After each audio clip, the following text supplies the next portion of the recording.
How's it going, everyone? College Lefty, and in this video I have for you all a game of ranked seasons. I'm going to be going up against the Signature Series Tom Seaver, the 7th inning boss that was recently released into MLB The Show 19. I have yet to use this card on the mound myself. I've kind of moved him around in the rotation from the ace to the number 2 to the number 3. Still have yet to get him selected on the mound.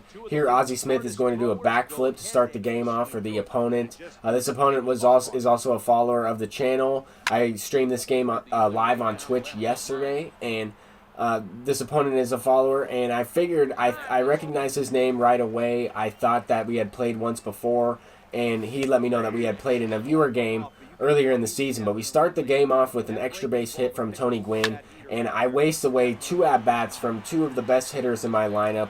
It's the worst thing possible to do after you lead off the game with a double. All I needed to do was hit the ball, a ground ball to the right side, hit something into the outfield to move the runner over to third base for an opportunity to score the first run of the game, get the confidence down on Tom Seaver. And then, of course, I had an opportunity to actually score a run after getting a base hit with Hornsby, beat out that infield single. I swung in a 3-0 pitch with Ty Cobb. That's just really dumb. Not something that is smart to do, but I even said that during my stream yesterday. If you want to go back and take a look at the live feed, go ahead and do so. Some of it may be muted due to music, but at the same time, at least you can see me interact with the chat, as well as talk to you guys about the game, answer any questions that happens. I'm going to be doing that a little bit more often. I'm going to be trying to live stream as much as I can this next week. I've had a lot of stuff going on the last couple of weeks, and I haven't been able to do so, but I'm trying to make World Series. I'm in the 700s. This game is actually for the Championship Series,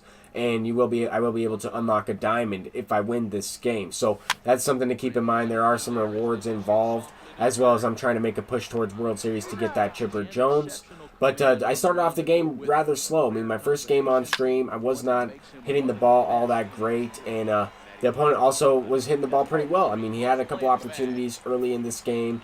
Had a nice line drive there. Unfortunate, I wasn't able to make the play with Lou Gehrig. Then another line drive that gets out of the reach of George Brett. So he is able to score the first run of the game.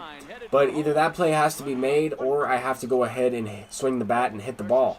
I've had a couple opportunities to score at this point, but just haven't been able to get the big hit. Have not been able to clutch up and break the game open. There, the opponent had an opportunity with the bases loaded, Duke Snyder up. I went ahead and walked Frank Thomas before that to set that up lefty-lefty matchup rather than facing Frank with the multiple guys on base. Since I had that base open, I went ahead and walked him. It worked out for me, but if I gave up a grand slam, then obviously that wouldn't have worked out. But anyway, I was able to finally square something up with Ty Cobb, get something going in this inning. Drew an intentional walk with my creative player Pablo Sanchez, and he's going to come around to score from first base on this laser beam hit from George Brett. One of my best hitters, my most clutch hitter at the bottom of my lineup.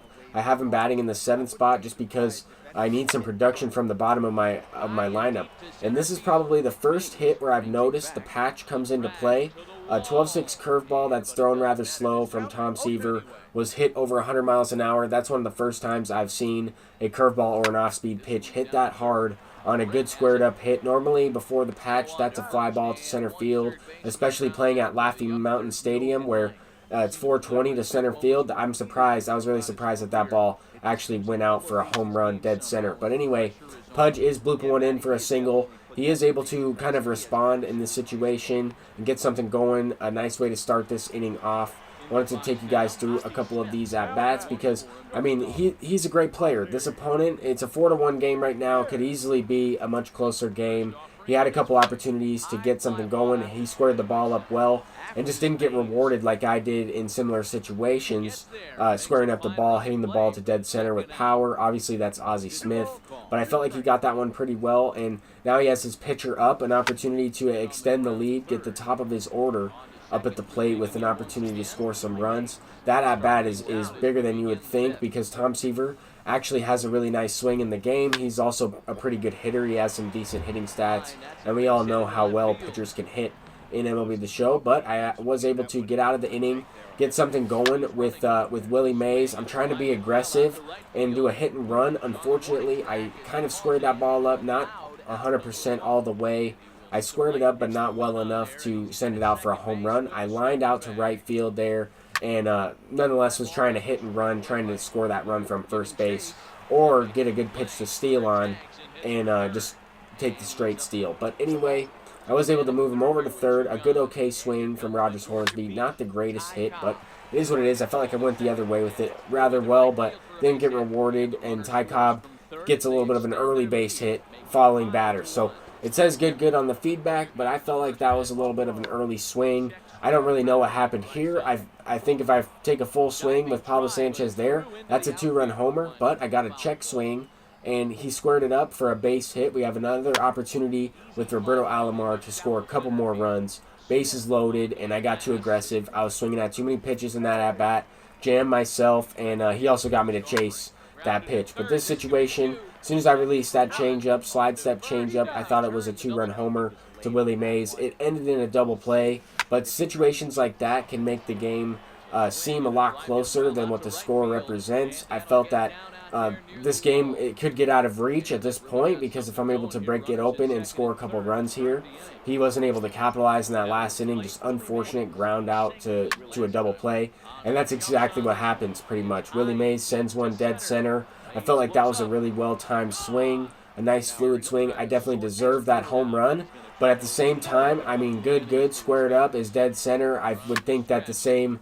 result for the opponent would also take place, where his Willie Mays sends one out. But anyway, that doesn't always happen that way. The game doesn't always play the same for both players. Sometimes it is what it is. It's part of playing video games. It's part of any sports game, really. And just trying to capitalize on an opportunity. I mean, have another chance to score a couple more runs. Nobody down in this inning. Rogers Hornsby beats out an infield hit. Definitely should have been thrown out. And then followed up by a late base hit. I'm not sure if it had anything to do with the confidence at this point. I definitely didn't deserve that last hit, but it is what it is. Sometimes you get those late bloops when a pitcher comes in. This is Andrew Miller, the signature series card. He just recently came in the game, gave up a couple runs, so his confidence might be down. And I don't know if he took a mound visit at this point, but all those little factors can play a part into one little bloop base hit, one little late jammed hit, and also might not have anything to do with it. It might just be the way the game is. But there, I squared that one up with Roberto Alomar, making it a 10-1 game. I wasn't able to put the game out of reach in terms of a 10-run mercy rule. The opponent still has a chance. He's not down to his last couple of outs, being that there's only a 9-run lead. But he's still hitting the ball really well. He's still lining out quite a bit, getting some good exit velocities. That last one was a just late squared up with Frank, hit over 100 miles an hour. That resulted right in the line out, right to right field. So that happens, and I felt bad at times for this opponent, but at the same time, the game is what it is, and he was able to hit the ball rather well. Just was not able to get the big hit or kind of have the big inning, if that makes sense. So far throughout this game, I've been shut down for the most part. For most of the game, I've been shut down. But I had a couple big innings in the most recent innings. I had a 4-run inning, a 5-run inning. Those things like that are going to make it much tougher for the opponent to come back, especially if they're not scoring runs right away, right after runs have been scored, responding with a couple runs. But, I mean, this opponent is definitely a good player. The only reason I have Kershaw in still is because my bullpen was rather tired after a couple of games of ranked seasons. I had been going to the bullpen rather early. Wasn't really able to get the run support that I was able to get in this game.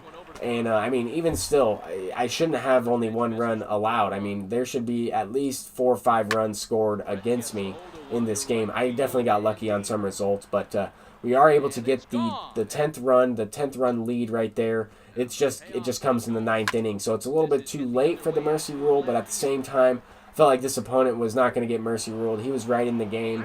He was battling up there at the plate. I was able to smack one into the gap with Tony Gwynn. All of these runs are just extra insurance runs.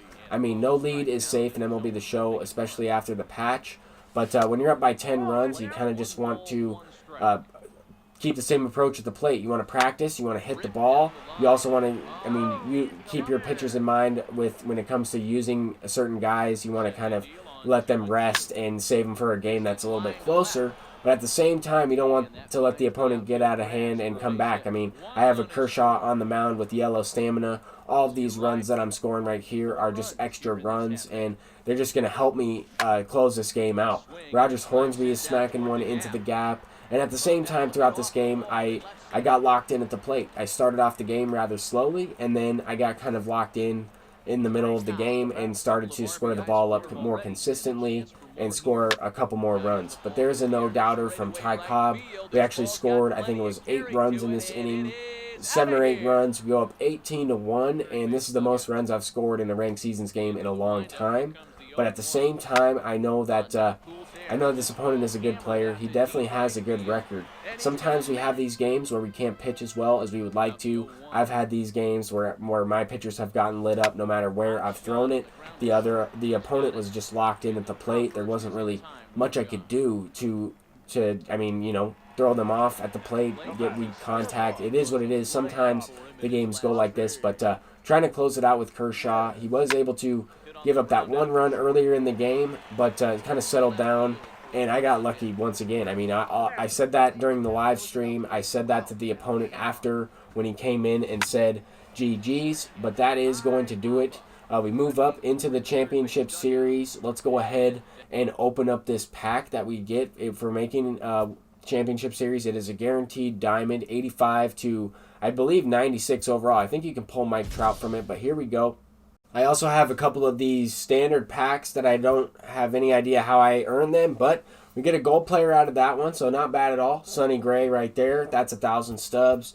I mean, any type of players I get out of this, I usually just go through my binder every couple of weeks or so, and quick sell, exchange, stuff like that, try and get the most out of the cards that I can at this point of the time of the year. But here we go. We get a guaranteed diamond out of this, a championship series reward pack. Let's see who the diamond player is going to be. 195 home runs, 606 RBI, so that's pretty good. That's pretty solid. 886 OPS. It looks like Fenway Park. I think that's too many home runs for Mookie Betts. I think that might be JD Martinez.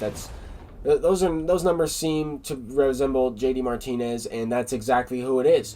85 overall JD. I already have one, and I plan on selling this one to Ultimate Saiyan. I forgot to go ahead and do so during the live stream, so hopefully he comments on the video. I can go ahead and quick sell him that card. I did whisper him on Twitch, but I don't know if he saw it yet. Until next time, everyone, I'm College Lefty, and I'll see you guys in the next one. Peace out.